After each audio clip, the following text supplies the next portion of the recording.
Saudara dan sahabat terkasih, jumpa lagi dengan saya di Remah-Remah Iman.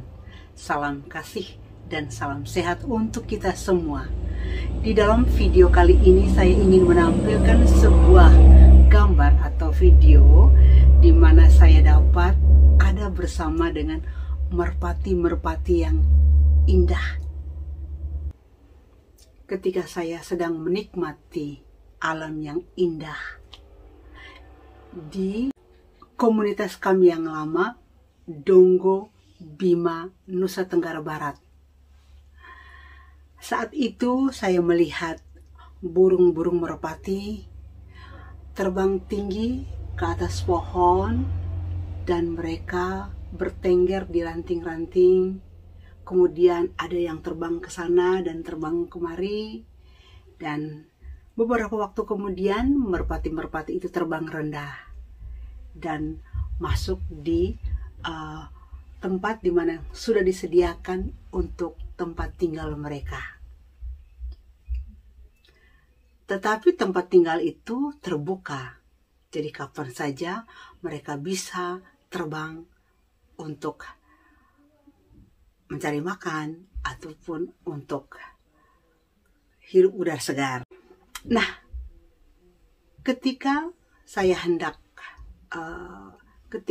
ada keinginan atau kerinduan untuk bisa menangkap merpati itu dan kemudian pasti akan melepaskannya, saya bertanya bagaimana caranya. Dan salah satu anak dampingan saya berkata, berilah mereka makan, ya, berilah mereka makan dan panggil mereka, kurr, dan pasti mereka datang beramai-ramai. Dan saya lakukan hal itu. Dan lihatlah, mereka seperti ini. Mereka terbang rendah dan mereka mulai makan makanan yang tersedia. Dan ada satu kegembiraan luar biasa ketika saya menyentuh bulu merpati itu. Dan ketika saya dapat menangkapnya, aduh rasanya. Karena apa? Merpati itu memang tulus. Merpati itu memang benar-benar tulus, ya. Dia tidak mencurigai bahwa saya akan menangkapnya. Atau dia tidak mencurigai bahwa saya akan mengambilnya. Baik.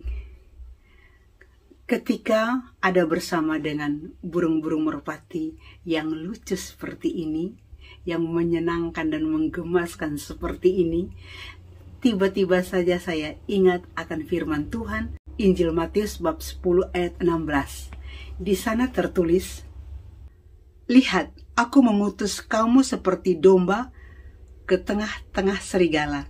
Sebab itu, hendaklah kamu cerdik seperti ular dan tulus seperti merpati."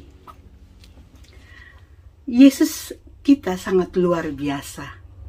Dia menempatkan dua karakter ini, cerdas dan tulus, di dalam kita masing-masing.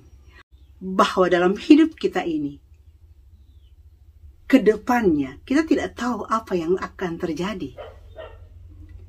Berhadapan dengan situasi yang kita belum mengetahuinya, dan kemungkinan-kemungkinan akan terjadi, bisa juga kemungkinan-kemungkinan buruk yang akan terjadi. Yesus sudah mengantisipasi dalam diri kita untuk memiliki dua karakter ini, dan dua-duanya harus seimbang. Harus cerdik seperti ular dan harus tulus seperti merpati. Nah, situasi-situasi miskin, situasi-situasi prihatin, situasi seperti itu pasti sudah sering kita dengar, rasakan dan alami. Tapi satu situasi lain yang saya mau katakan bahwa ada kemungkinan juga kita akan mengalami satu keadaan, satu situasi miskin cinta, miskin kasih, miskin pengampunan. Nah, ketika kita berhadapan dengan situasi miskin cinta, miskin kasih, dan miskin pengampunan, tidak semua orang akan siap untuk mengalami hal ini. Tidak semua orang mampu menghadapi situasi miskin cinta, miskin kasih, dan miskin pengampunan. Tidak semua orang mampu untuk menerima. Tidak semua orang mampu untuk berdamai dengan situasi miskin model ini. Dan tidak mungkin semua orang itu siap. Jika hal itu terjadi, miskin cinta, miskin kasih, miskin pengampunan, orang akan mengalami kaos. Orang akan mengalami kegersangan, orang akan mengalami ketidaktentuan dalam hidup. Dan bila hal ini dibiarkan, orang sampai kepada satu situasi tak berdaya, lalu putus asa.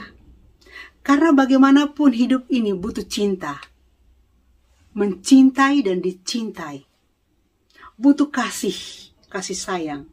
Mengasihi, dikasihi. Butuh pengampunan. Diampuni, juga mengampuni. Karena mengampuni ataupun diampuni, orang akan mengalami satu pembebasan dari tekanan-tekanan yang menyiksa jiwa. Maka pesan Yesus hendaknya kita cerdik seperti ular, tulus seperti merpati. Ini adalah satu pesan yang sangat kuat maknanya, bahkan pesan yang memiliki makna yang sangat dalam untuk kita miliki. Pertama, tentang cerdik seperti ular. Cerdik.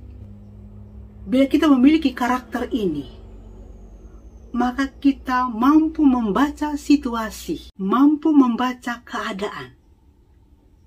Dan tidak hanya mampu, tetapi kita akhirnya memiliki satu kepekaan yang sangat kuat, tajam terhadap sesuatu.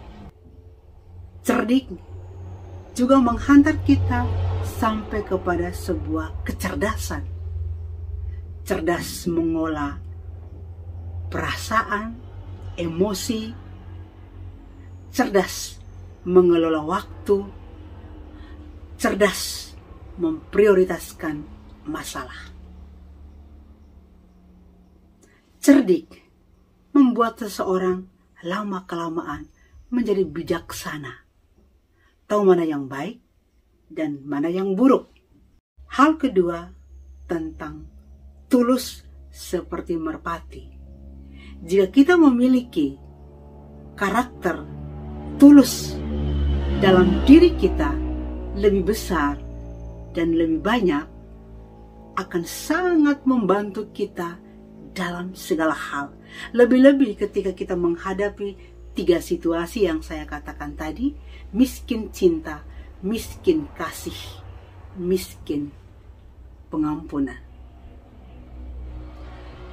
Ketika kita memiliki karakter tulus dalam hati, maka pertama-tama kita akan ikhlas untuk merasakan, ikhlas juga untuk mengalaminya.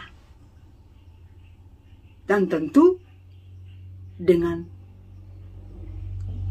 tulus ikhlas.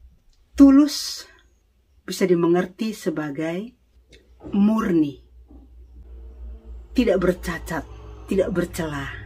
Ketulusan sebagai sesuatu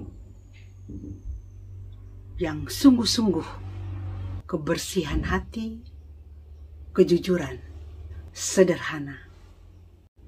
Jika kita semua dipenuhi dengan kekuatan Roh Kudus, kita semua akan memiliki kepekaan-kepekaan rohani untuk menjaga pikiran, menjaga mata, menjaga telinga, menjaga mulut lidah kita, dan juga menjaga perkataan serta tingkah laku kita. Bila kita mau tulus seperti merpati, tidak mencari keuntungan yang akhirnya akan merugikan orang lain. Semakin hari semakin cerdas, semakin hari semakin tulus. Dengan demikian, kita akan semakin menjadi berkat bagi orang lain dan juga bagi diri kita sendiri. Salam Merpati.